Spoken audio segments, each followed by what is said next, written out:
Why do we have Autotune? Why is it necessary? I was listening to, I don't know if it was a channel on YouTube or an Instagram account, I can't remember where, but they played singers from years gone by with the vocals stripped out and all the instrumentation and everything taken out. And they just sounded wonderful. There were people like Gladys Knight, Marvin Gaye, Karen Carpenter, fantastic voices. And they didn't have auto-tune back then. And they sounded wonderful. Surely we have enough good singers around that we don't need to resort to auto-tune.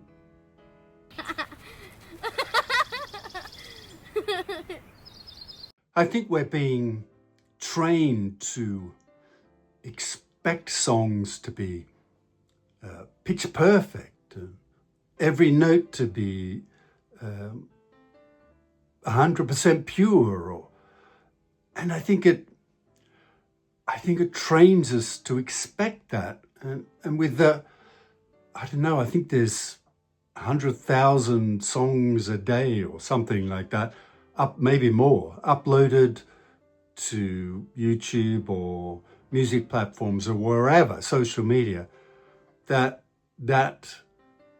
expectation is just kind of, we're being subconsciously trained to expect this kind of perfection.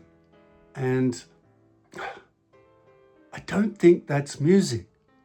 And I think one of the downsides is that if you do have someone who's, been auto-tuned a lot, if that's the correct way to say it, and you go and see them live, I've read reports about people being so disappointed because I guess they couldn't have the same control over what they could do with the voice than they could in a studio.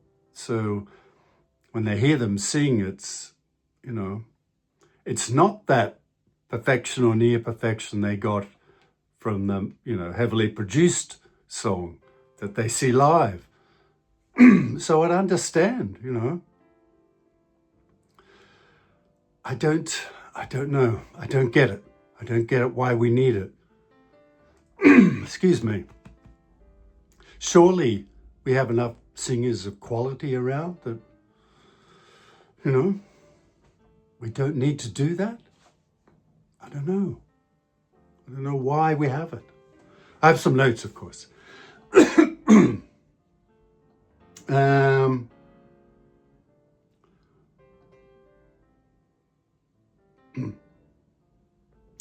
Yeah. What have I got here? Modern productions. Yeah, I read that producers actually stack sometimes 10, 20, 50 vocal layers to create a kind of a thick sound. And it just, because they're making every layer has to be perfect, it just kind of sounds like a mess. And you lose all the nuance. You want to hear that little whisper in the singer's voice, or maybe they went a little bit too high on that note, or the emotion it stirred in them made them hold that flat note a bit too long, or something like that. I want to hear that. That's part of the appeal. And now we have, so many people that sound so similar. The sort of music which I'm drawn to these days, and I get that I'm the older generation, but one of my favorite musicians is Ren. I don't know if you heard this guy. I think he's from Brighton, but it's such edgy, raw music and writing that, I don't know, it's like like a kick in the teeth, a slap in the face. It's fresh. It's, I don't know, it's alive. And then you turn on your radio and listen to all these mass-produced songs, it feels like, that they just sort of blur one into the other, and you think, why? Why are we spending so much time and effort producing those songs when we should be chasing people like Ren and, you know, setting that as the standard that we should be aiming for, not this other crap.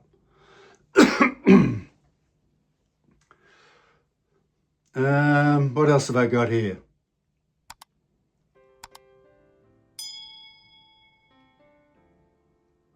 Yeah, we react as humans. We react when something's too perfect. It feels a bit creepy, you know. It feels unnatural because as humans we react to the crack, the error, the mistake, the humanness of things. That's what gets us. So we don't want this homogenized, perfect world because it's not human. And you could argue that it promotes laziness because you don't have to, like in the, 60s and 70s, you don't have to keep doing take after take after take until it's perfect, or, you know, as close to that as you can get, because nothing is perfect, really. Even though they strive for this sort of bland perfectionness now, these days you don't have to be. You don't have to do all those takes.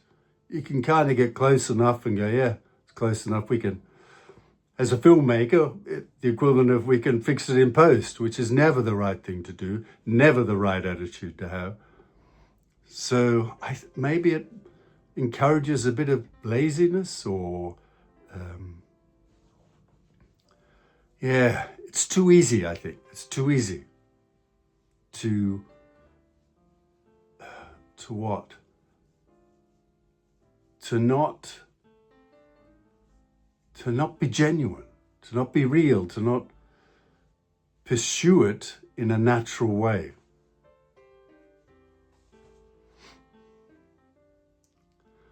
Oh, I read somewhere that artists like Florence Welch and Bruno Mars, and I'm sure there's others, are now saying that they don't want to use it.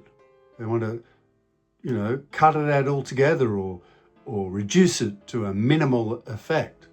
And I think, you know, hats off to those people that are doing that. And I also read somewhere that there was at least one band at a recent music award ceremony that came with, excuse me, the ribbons or something representing that they were anti-Autotune.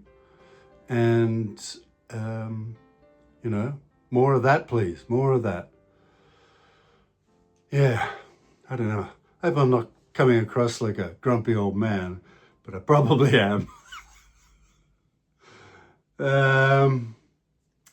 Yeah, I don't know. I think I've sort of touched on all the things that sort of got me going. I just think there's enough talent in the world that we don't need it. And being human is not being perfect, and not trying to smooth out all those nuances which stir the emotion. And maybe that's what it is. Those things stir the emotion. When you cut them all out, everything does seem bland and samey and yeah. I'm not a big fan of those Britain's Got Talent and all those kind of shows, but occasionally I see things on Instagram Reels or somewhere where someone just comes off the street and has a raw, unfiltered, unmanipulated vocal, and I think, wow, you know, there's people out there. Let's not, you know, produce them into oblivion or into blandness. Let's cherish people like that and celebrate their uniqueness. And also I think about people like, from my generation again, but you think of Bob Dylan. It's not a great voice. Leonard Cohen, who I'm a big fan of, not a great voice. And they probably wouldn't have had, well, would they have had singing careers today with their voices? And there's plenty of other examples of that. You know, there's some pretty ropey old rock lead singer voices, but they all had passion and uniqueness. And I mean, someone like Leonard Cohen, I mean, I think his voice actually got better as he got older. And those final concerts he did, that sort of world tour, is probably, you know, maybe the best he's ever sounded. But, you know, he's no great singer, that's for sure. There's no doubt about that. But I just wish we'd cut it out. Let's have that humanness, that imperfection, that rawness. Let's get behind guys like Ren, and I'm sure there's plenty of others that are fighting back against all that, either consciously or unconsciously, and let's praise them. Let's praise them. Thanks for watching. You can still see Kin Spirits on Tubi for free, and it'd be great if you could go and watch it. I hope to see you in the next one.